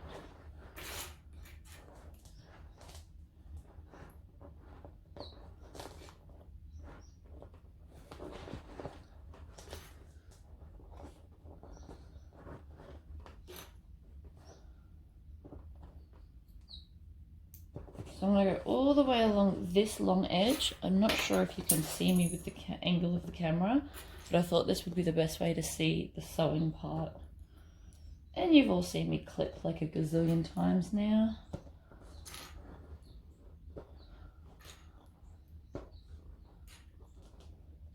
Alright, now I'm going to come and do the other side.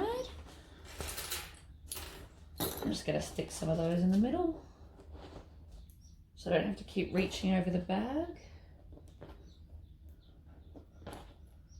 My shoulder is already like, why are we exercising? Okay, so now I've got the 2 sides. Now I'm going to do the short ends. So I'm going to twist it. Now I know my middle point because of the strap. So you can just line that up with the center of the strap. And then again, we're going to clip.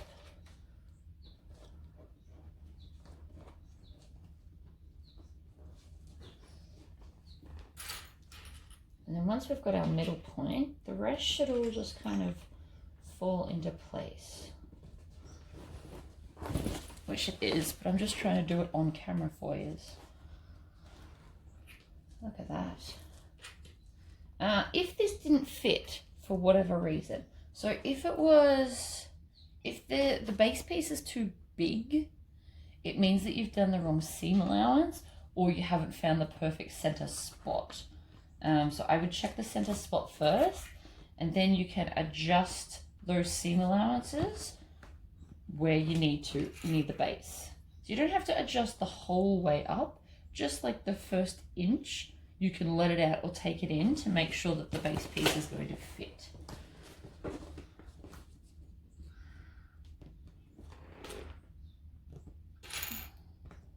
I always put more on these corners because I think that they're going to fight me a little bit, and I don't want it to shift while I'm stitching it.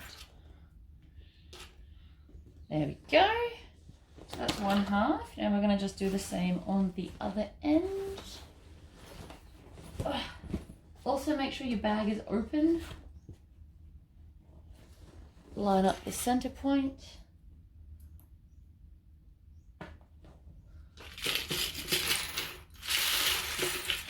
If you don't own this many clips, what you could do is you could sew the straight bits of all 4 sides and then come back and clip the side bits.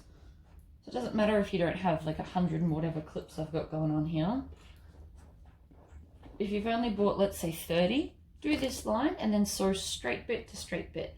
Then the same with the other long side. So the way that I'm clipping it is the way that you would sew it. You don't have to rush out and buy more clips.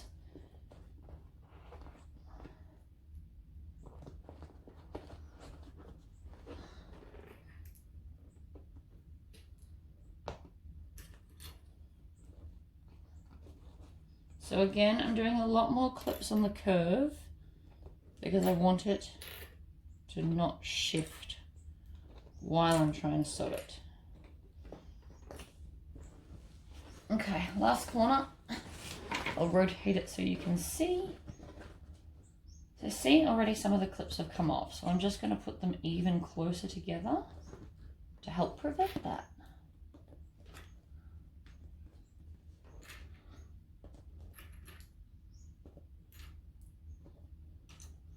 So it's kind of now, I don't even really need to hold it. I'm going to pull up this last little bit there, and then it kind of just held where it needed to, which is awesome. Okay. I'm going to keep my bowl close because I'm going to need it. Uh-oh. Oh, no, that's right. And then because it's a, so if this wasn't a cylinder arm machine, I'd be sticking it in this way. But because it is, I'm going to put it in this way. Bring my chair forward. Raise the foot. I hope I'm not going to run out of bobbin thread. Okay. No, you're not going to be able to see from there, huh? We're on the other side now. So we're going to back stitch.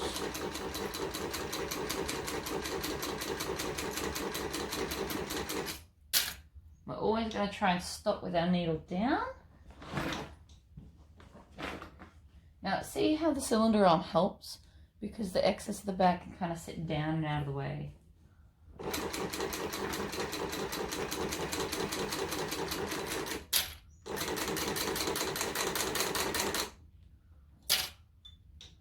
I'm just going slowly because there's no hurry.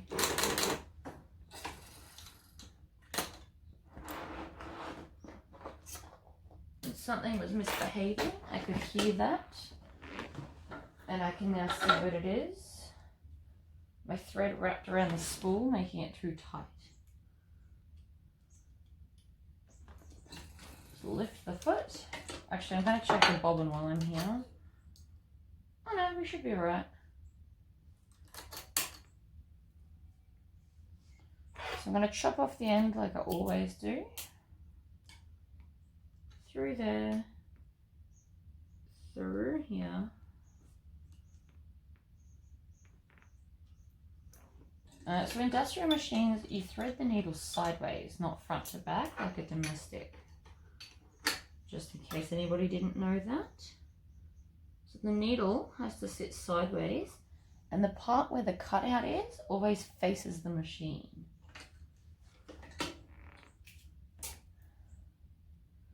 Unless you've got the ones that do the stubby coolers and then the divot part goes to the back. It's like backwards. Okay, let's try this again. Now I'm going to just go over the last few stitches because it was pulling and I don't want it to have any issues. There we go.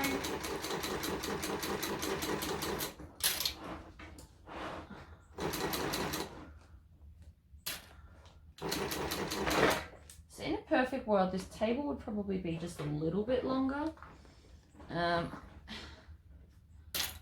it does still work.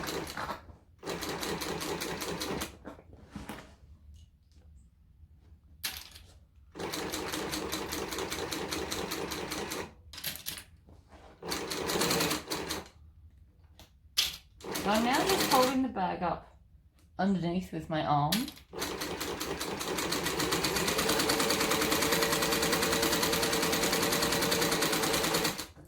So that it moves smoother, and then I'm just going to readjust.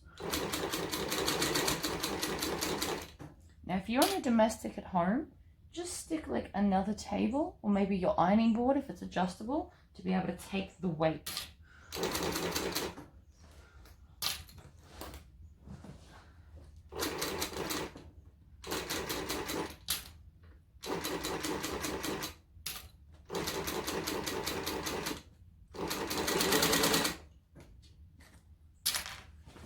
I'm just going to flip that over, that's our lining.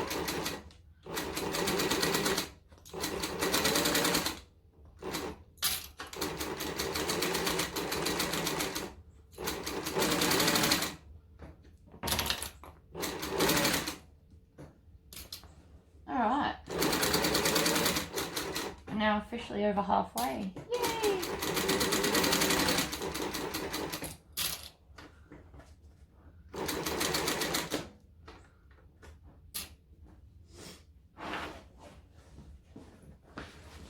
Okay.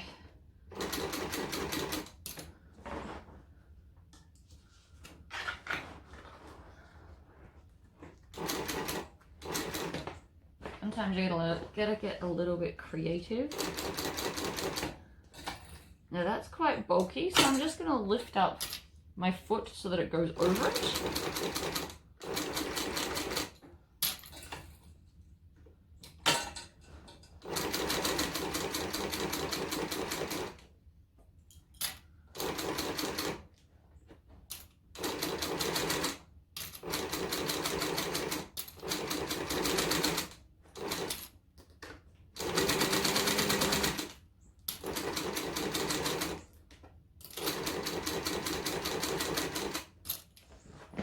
Alright, home stretch. I can now officially see the start point again.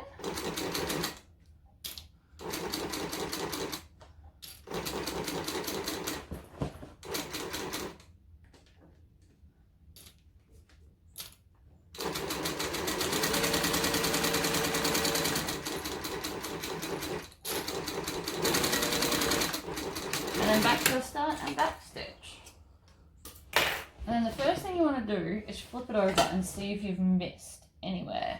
So I'm not happy with how close it is here. So now I'm going to stick it back under this way. Back stitch, and then just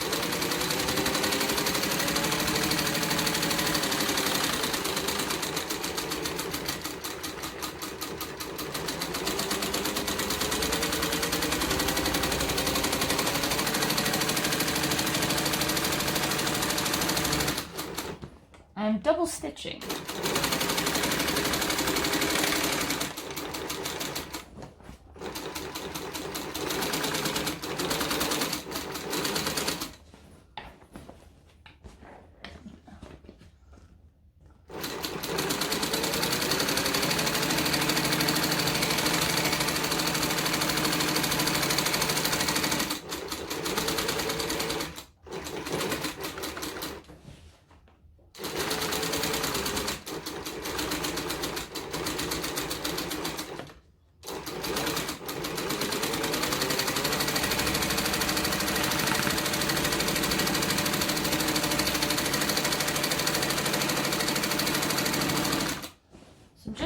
stitching because it's a big bag and I don't want it to fall apart.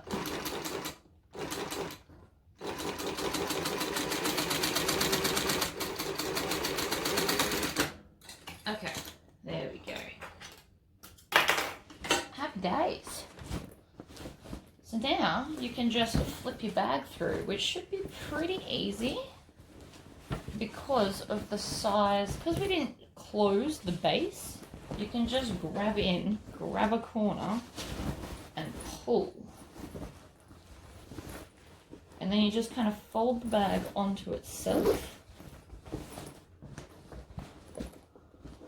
Grab another corner, pull it through.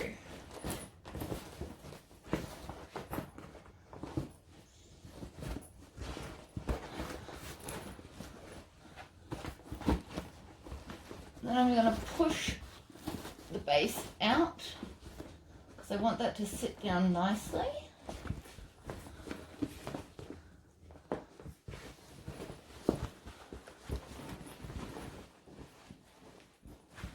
So then I'm still just pushing the corners.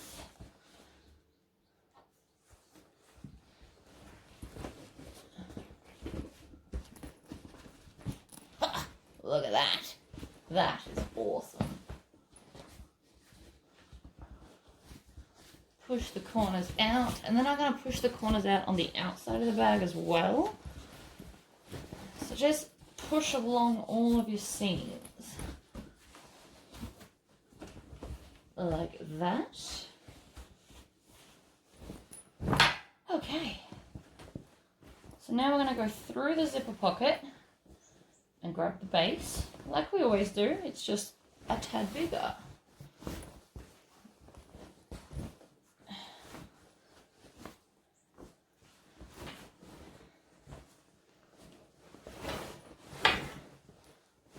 Alright, that is my base. It actually comes through quite easy because the zipper pocket is so large. So then I want to find the center of the other side because it looks like I didn't do that before.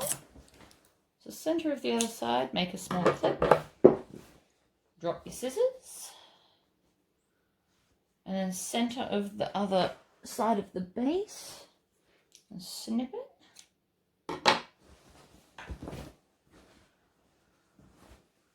And then join the two. So there and there. Now again, you can use clips or pins for your lining, unless you've used a waterproof canvas, and then don't use pins because you're stabbing holes in your waterproof canvas.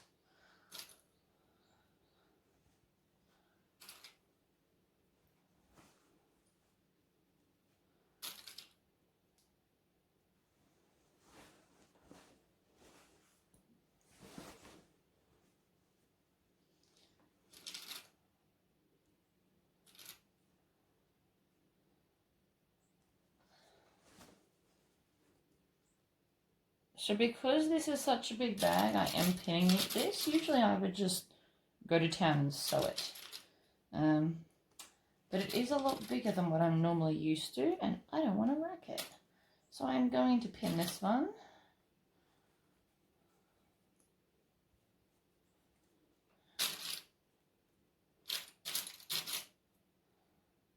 Just not as many as the other base because it's excessive. Alright, so that bit's sewn, so we've just got this part here. So again, pull the base through and the lining. This shouldn't be a difficult sew. I mean, it's going to be tricky to maneuver because of the big, the rest of the bag. But to pull this through the pocket should be quite simple.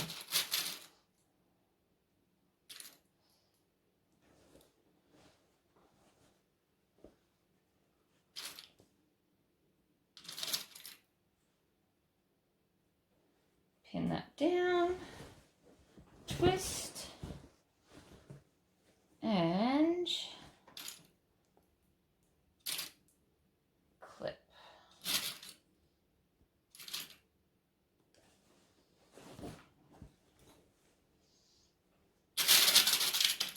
We're nearly there, my table back on to do this because it's lining and it's going to be easier to hold it flat.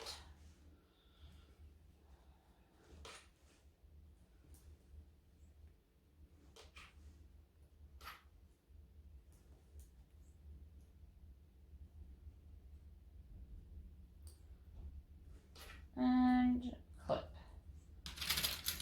One more. Move those, grab my table.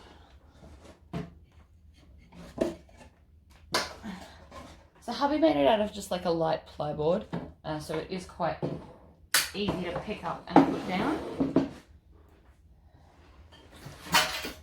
Okie dokie.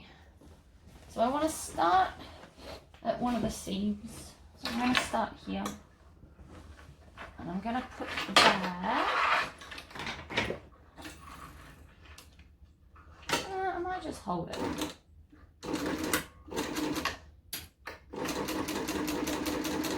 Due to the fact that the clips are going to hold everything else for me pretty well.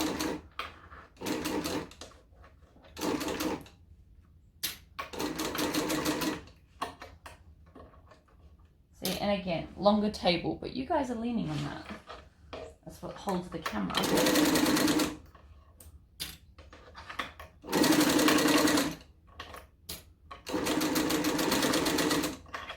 So we do what we've got to do.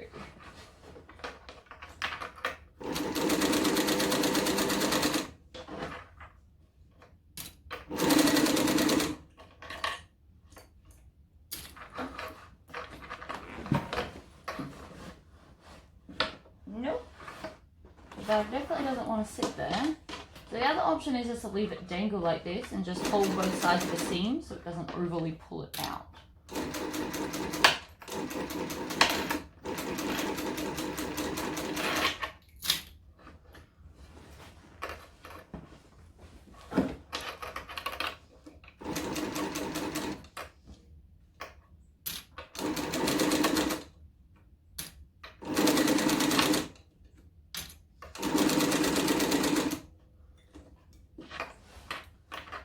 Needle down, readjust.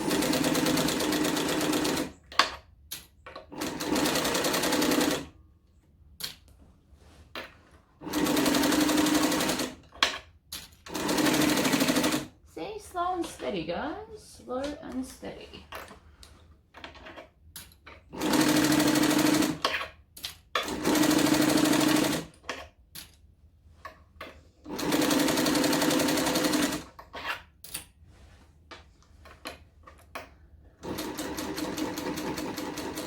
We are going to switch back to my more normal machine for the final closure because I don't have any more bobbins for this. And so therefore I can't make a yellow one.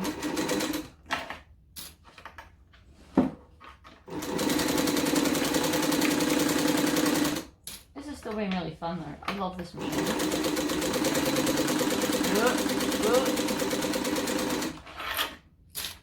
There goes the bag, that's alright. We've got like 4 inches, 3 inches left. And it's currently sitting on my knee.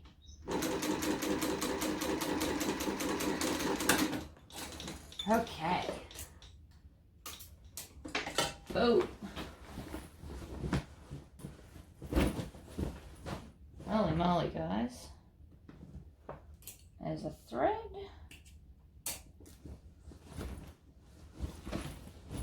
I just want to zip it shut and see how ginormous it is. I definitely wouldn't make this bag without the bag foam because the bag foam's giving it its beautiful shape. Unless you just wanted like a floppy duffel. Oh, that's awesome. Alright, let's switch to the other machine. I'm actually going to stitch my strap first. So my strap is 2 inches and then I cut this so it's going to be, so I cut 3 inches to make it 1.5 because I want to see a little bit of blue. I like the accent look. It's just my personal preference. And I always start a little bit further in and start with a back stitch and then go forward. I've been finding that my machine likes that a little bit more. So I've actually cut this so that they're sitting upwards as opposed to crosswards. I don't know why, I just thought they'd look cooler. And again, I'm just holding it in the center and stitching down. I also wanted to do yellow so that there's a bit of an accent on the back of the blue because the bag is blue and yellow. Otherwise, I could have just done the strap on the other machine.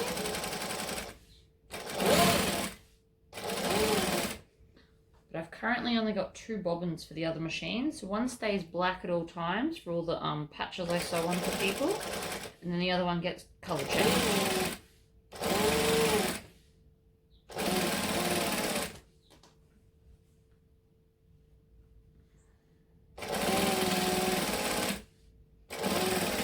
I actually think the join in this fabric is very subtle too, which I like.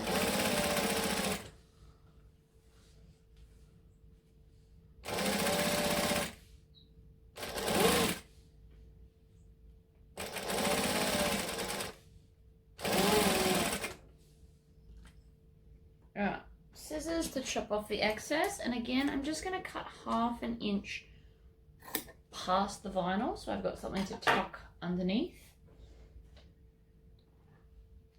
And then you want to line it up so you don't see the edges sticking out the sides. Needle down and pivot.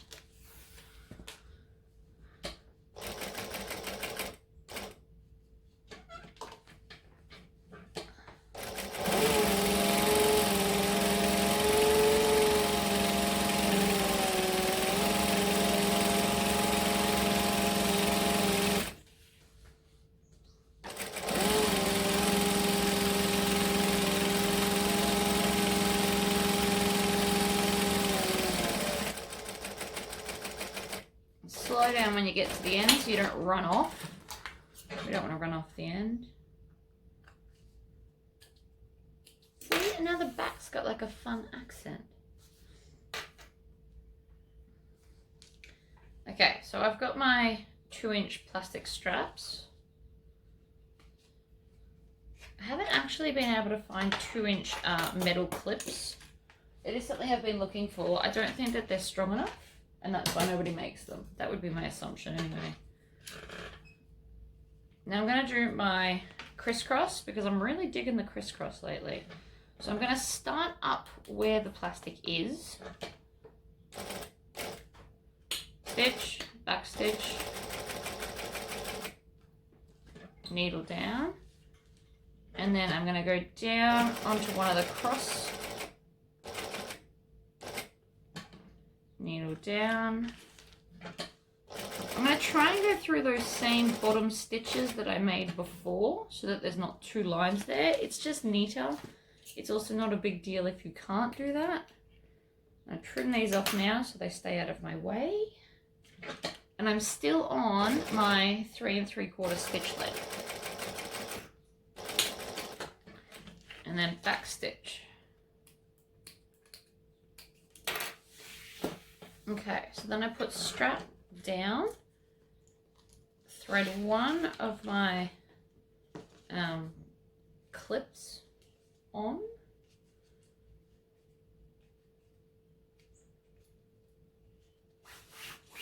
up, and then back down.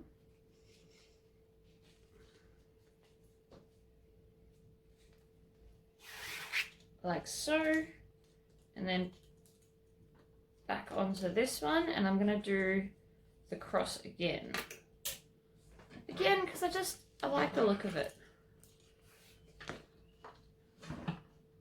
Start here, couple of stitches forward, couple back, needle down and pivot.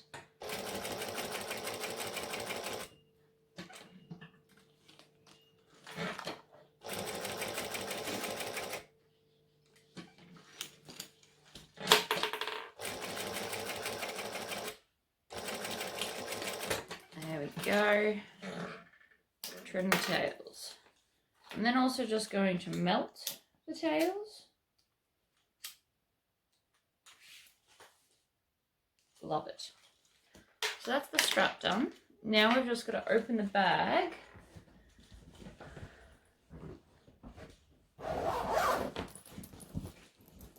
And close the pocket.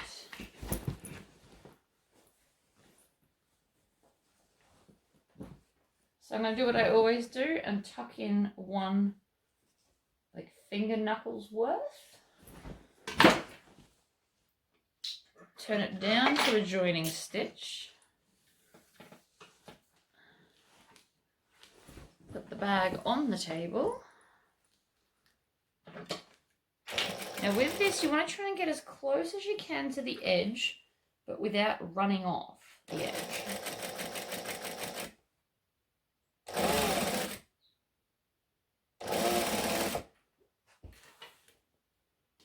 On the table, tuck those under.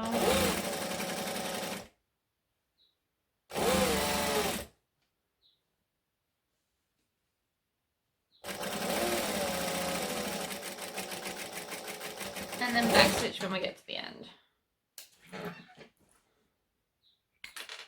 And your bag's done, guys. We got there.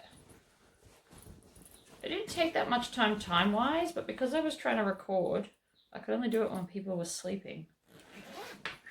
Because it's a weekend. Alright. I'm going to have to move the camera so you can see the final shot of this.